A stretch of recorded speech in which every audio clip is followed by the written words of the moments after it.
Lonkar dairy पुण्याच्या वारजे भागातल्या भालेकर वस्तीमध्ये असणारी एक साधी डेअरी। ऑक्टोबर 2024 मध्ये ही डेअरी हॉटस्पॉट ठरली होती, कारण तपास यंत्रणांना संशय होता या डेअरीमध्ये एक प्लॅन शिजल्याचा। ज्येष्ठ नेते बाबा सिद्दीकी यांच्या हत्येचा प्लॅन। तेव्हा पोलिसांनी या डेअरीचा मालक प्रवीण लोणकरला अटक केली, पण प्रवीण प्याद म्हणून पुढे आलेला। त्याला हलवणारा वजीर वेगळा होता, त्याचा भाऊ आणि मुंबई पोलिसांच्या मोस्ट वॉन्टेड लिस्टमध्ये आलेला शुभम लोणकर। बॉलिवूड डायरेक्टर रोहित शेट्टीच्या घरावर 1 फेब्रुवारीच्या मध्यरात्री गोळीबार झाला। त्यानंतर शुभम लोणकरच्या नावाने एक फेसबुक पोस्ट करण्यात आली। पोलिसांनी तपासाची यंत्रणा फिरवली, बिश्नोई गँगची लिंक लागली आणि संशयित आरोपींना अटक झाली। पुण्यातून कुणी डिलिव्हरी बॉय, कुणी साफसफाई करणारं, ही पोरं बॉलिवूडशी संबंधित लोकांना टार्गेट करायला लागलीत। सगळं काही शुभम लोणकरच्या सांगण्यावरून। पण अकोल्याचा शुभम बिश्नोई गँगपर्यंत कसा गेला, फरार असूनही त्याचं नेटवर्क भक्कम कसं, त्याचाच इतिहास सांगणारा हा व्हिडिओ। नमस्कार, मी चिन्मय आणि तुम्ही पाहताय बोलबिडू। ऑक्टोबर 2024 मध्ये बाबा सिद्दीकी यांची त्यांच्या ऑफिसच्या बाहेर गोळ्या झाडून हत्या करण्यात आली। हत्येची जबाबदारी बिश्नोई गँगने घेतली। त्याबद्दलची कथित फेसबुक पोस्ट आलेली शुभू लोणकर या फेसबुक अकाउंटवरून। त्यानंतरच शुभम लोणकर चर्चेत आला। त्याच्या पुण्यातल्या घरी, डेअरीवर, त्याच्या अकोल्यामधल्या घरी पोलीस पोहोचले, पण त्याचा शोध काही लागला नाही। शुभम लोणकरला फरार घोषित करण्यात आलं। त्यानंतर याच वर्षीच्या जानेवारी महिन्यात गोल्डमॅन म्हणून प्रसिद्ध असलेल्या सनी वाकचौरेनं शुभम लोणकरच्या विरोधात आपल्याला फोन करून शुभम लोणकर हे नाव गुगल करून बघ, तुझा बाबा सिद्दीकी करू, अंगात जितकं सोनं आहे त्याच्या डबल पितळ भरू, अशी धमकी देत खंडणीची मागणी केल्याची पोलीस तक्रार दिली। तेव्हाही लोणकरचं नाव चर्चेत आलं आणि पुन्हा चर्चा होतीये, कारण रोहित शेट्टी प्रकरण। 1 फेब्रुवारीच्या मध्यरात्री रोहित शेट्टीच्या जुहूमधल्या घरावर गोळीबार झाला। शुभम लोणकर आरजो बिश्नोई या नावाच्या फेसबुक अकाउंटवरून हल्ल्याची जबाबदारी घेण्यात आली। पोलिसांनी 5 संशयित आरोपींना अटक केली। 5ही जण पुण्याचे। अमन मारोठे, वय 27, धंदा साफसफाई, पत्ता कर्वेनगर। आदित्य गायके, वय 19, धंदा डिलिव्हरी बॉय, पत्ता कर्वेनगर। सिद्धार्थ यनपुरे, वय 20, बेरोजगार, पत्ता धायरी। समर्थ पोमाजी, वय 18, अजून शिकतोय, पत्ता धायरी। स्वप्नील सकट, वय 23, बेरोजगार, पत्ता धायरी। या 5 जणांमध्ये काही गोष्टी कॉमन आहेत। 5ही जण कमी वयाचे, पुण्याच्या उपनगरांमधले, आणि 1 जण सोडला तर 4 जणांवर याआधी एकही गुन्हा नोंद नाही। एकही गुन्हा नसलेली पुण्याच्या उपनगरात राहणारी किरकोळ कामधंदा करणारी पोरं थेट रोहित शेट्टीच्या घरावर गोळीबार झाल्याच्या प्रकरणात संशयित निघतात। त्यांची लिंक 2 नावांची लागते, लॉरेन्स बिश्नोई आणि शुभम लोणकर। बिश्नोईचा इतिहास, त्याची गुन्हेगारी नेटवर्क ऑपरेट करायची पद्धत हे सगळ्यांना माहीत झालंय। पण आपलं वेगवेगळ्या राज्यांमध्ये वर्चस्व असावं या हिशोबाने त्याने महाराष्ट्रात एक माणूस हेरला, तो म्हणजे शुभम लोणकर। मूळचा अकोला जिल्ह्यातल्या अकोटचा। माध्यमांमध्ये असलेल्या बातम्यांनुसार शुभमचं वय आता 32च्या आसपास असेल। त्याचं स्वप्न होतं की आपण इंडियन आर्मीमध्ये जावं। त्यासाठी त्याने NCC जॉईन केलं। NCCच्याच एका ट्रेनिंगसाठी तो राजस्थानला गेला आणि तिथे त्याची काही तरुणांशी ओळख झाली, ते सुद्धा शुभमच्याच वयाचे। पण त्यांचं टार्गेट आर्मी किंवा NCC नव्हतं, त्यांचं टार्गेट त्यांच्या म्होरक्याला मोठं करणं होतं। त्यांचा म्होरक्या लॉरेन्स बिश्नोई। इथूनच शुभमची लॉरेन्स बिश्नोई सोबत ओळख वाढली। त्यात त्याचं आर्मी जॉईन करायचं स्वप्न अपुरं राहिलं होतं। 2018-19 साली जैसलमेरमध्ये झालेल्या आर्मी टेस्टमध्ये तो फेल झाला आणि बिश्नोई गँगला नवा मेंबर मिळाला।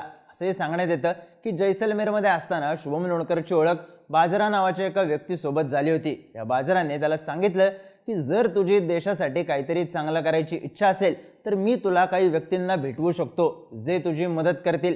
या माध्यमातूनच तो लॉरेन्स बिश्नोईच्या गँगला भेटला होता। बिश्नोईची एंट्री अगदी विदर्भात झाली। बिश्नोई स्वतः जेलमध्ये असला तरी फोन आणि सोशल मीडियावरून सगळं नेटवर्क मॅनेज करायचा। पण शुभम लोणकर हे नाव पहिल्यांदा चर्चेत आलं बंदूक तस्करीच्या प्रकरणात। फेब्रुवारी 2024 मध्ये अकोल्यात 2 जणांना अटक करण्यात आली होती। या दोघांकडे पोलिसांना बंदूक आणि जिवंत काडतूस सापडली होती, जी त्यांनी एका पार्सलमधून शुभम लोणकरच्या सांगण्यावरून घेतली होती। मग अकोला पोलिसांनी शुभमला पुण्यातून अटक केल्याच्या बातम्या आल्या। पोलिसांनी सखोल तपास केला, तेव्हा शुभम लोणकर आणि अनमोल बिश्नोईचं कॉल रेकॉर्डिंग पोलिसांना सापडलं। यावरूनच बिश्नोई टोळीनं आपली दस्ती विदर्भात पोहोचवल्याच्या बातम्या आल्या। त्याचा स्क्रीनशॉट प्रवीण लोणकरनं आपल्या सोशल मीडियावर टाकला। साहजिकच हे दोन्ही भाऊ बिश्नोईच्या थेट संपर्कात होते हे स्पष्ट झालं। पण पुढे शुभम लोणकरला जामीन मंजूर झाला, त्यानंतर तो गायब झाला। त्याचं नाव पुढे आलं बाबा सिद्दीकी हत्या प्रकरणात 2022 साली शुभम आणि प्रवीण लोणकर या दोन भावांनी पुण्याच्या वारजे भागात लोणकर डेअरी नावाने एक डेअरी सुरू केली होती। या डेअरीबद्दल कुठलीही संशयास्पद गोष्ट कधी आढळून आली नाही, पण ऑक्टोबर 2024 मध्ये बाबा सिद्दीकींची हत्या झाली। 12 तारखेला हत्या झाली, 13 तारखेला प्रवीण लोणकरला वारजे भागातून अटक झाली। पण धक्कादायक गोष्ट म्हणजे बाबा सिद्दीकी यांच्यावर गोळ्या झाडणारे शिवकुमार गौतम आणि धर्मराज कश्यप याच डेअरीच्या शेजारी असलेल्या बालाजी स्क्रॅप सेंटरमध्ये कामाला होते। तिथे ते शुभम लोणकरच्या कॉन्टॅक्टमध्ये आले। प्रवीण आणि शुभमने त्यांना बाबा सिद्दीकी हत्या प्रकरणात सामील करून घेतलं। या दोघांचा गुन्हेगारीशी काहीही संबंध नव्हता। उत्तर प्रदेशचं बहराईच हे त्यांचं मूळ गाव, पण पुण्यातल्या शुभम लोणकरने त्यांना प्लॅन आखून दिला, मुंबईला पाठवलं, कुर्ल्यात जागा सुद्धा दिली आणि रीतसर सुपारीही। आत्ताही रोहित शेट्टीच्या घरावरच्या गोळीबार प्रकरणात जे संशयित आरोपी म्हणून ताब्यात आहेत त्यांची बिष्णोईशी लिंक आहे, ते शुभम लोणकरच्याच माध्यमातून। बाबा सिद्दीकी प्रकरणात जेव्हा शुभम लोणकर हे नाव पहिल्यांदा चर्चेत आलं होतं तेव्हा तपास यंत्रणांना संशय होता की शुभम लोणकर आणि साबरमती जेलमध्ये असलेला लॉरेन्स बिष्णोई हे थेट कॉन्टॅक्टमध्ये आहेत। तपासादरम्यान हे सुद्धा समोर आलं होतं की बाबा सिद्दीकी यांच्या हत्या प्रकरणात शुभम लोणकरला ऑर्डर देण्याचं काम लॉरेन्स बिष्णोईचा भाऊ अनमोल बिष्णोईने केलं होतं। त्या दोघांमध्ये व्हॉट्सॲप कॉलद्वारे बोलणं होत होतं। अनमोलला नोव्हेंबर 2025 मध्ये अमेरिकेतून भारतात डिपोर्ट करण्यात आलं, तर लॉरेन्स भोवतीची सुरक्षा आणखी कडक केल्याचं सांगण्यात येतंय। पण म्हणून शुभम लोणकर शांत झाला नाही, उलट 10 दिवसांच्या आत त्याचं नाव 2 प्रकरणांमध्ये पुढे आलं। यामुळे साहजिकच प्रश्न पडला, शुभम लोणकर ऑपरेट कसा करतो? तर 2018-19च्या आसपास त्याची बिष्णोई गँगमध्ये एंट्री झाली। त्यानंतर त्याला नेपाळ आणि अझरबैजानला पाठवण्यात आलं। तिथं बिष्णोई गँगच्या मेंबर्सने त्याला बंदूक चालवण्याचं आणि स्वसंरक्षणाचं ट्रेनिंग दिलं। तेव्हा तू जे काही करतोयस ते देशाच्या रक्षणासाठी करतोयस, यातून भारताचं भलं होणार आहे असं म्हणत त्याचं ब्रेन वॉश करण्यात आलं। त्यानंतर त्याने पुण्यात येऊन भावासोबत डेअरी सुरू केली। ही डेअरी म्हणजे फक्त कव्हर होतं। डेअरीच्या आडून शुभम लोणकर बिष्णोई गँगला शूटर्स पुरवायचं, हत्यारं पुरवायचं काम करायचा। बाबा सिद्दीकी हत्या प्रकरणात अटकेत असलेल्या शिवकुमारने पोलीस चौकशीमध्ये सांगितलं होतं की शुभम लोणकरने त्याला धर्म आणि देशभक्ती या 2 मुद्द्यांवरून प्रभावित केलं होतं।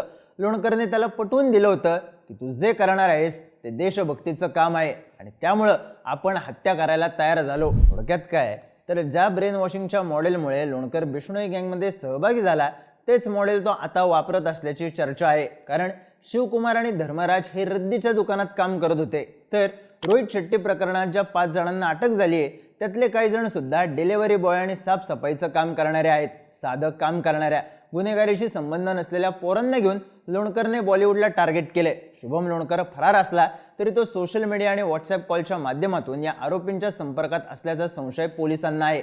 त्या दृष्टीने तपास सुद्धा सुरू आहे। पण गुन्हेगारीचा कुठलाही ट्रॅक रेकॉर्ड नसताना लोणकरने या पोरांना आपल्यासोबत जोडून घेतलं आणि त्यांच्या ट्रॅक रेकॉर्डमध्ये पहिलीच केस ॲड झाली, रोहित शेट्टीच्या घरावर गोळीबार प्रकरणात संशयित अशी। त्यात शुभम लोणकरच्या नावाने करण्यात आलेल्या फेसबुक पोस्टमध्ये हा फक्त ट्रेलर आहे असा इशारा देण्यात आलाय। त्यामुळे लोणकरचं नाव मोस्ट वॉन्टेडच्या यादीत गेले। मुसेवाला हत्या प्रकरणात पुणे जिल्ह्यातल्या सौरभ महाकाळ आणि संतोष जाधवचं नाव पुढे आलं होतं। बाबा सिद्दीकी प्रकरणात अकोला जिल्ह्यातले शुभम आणि प्रवीण लोणकर फ्रंटला आले। सलमान खानच्या घराची रेकी करायला मुंबई, ठाणे, नवी मुंबई आणि रायगड परिसरातल्या बारक्या पोरांना पाठवण्यात आलं होतं आणि रोहित शेट्टी प्रकरणात तर पुणे शहरातल्या पोरांचं नाव पुढे आले। महाराष्ट्रातल्या पोरांनाच हाताला घेऊन बिष्णोईने महाराष्ट्र पोखरलाय याची जाणीव पुन्हा झालीये, इतकंच।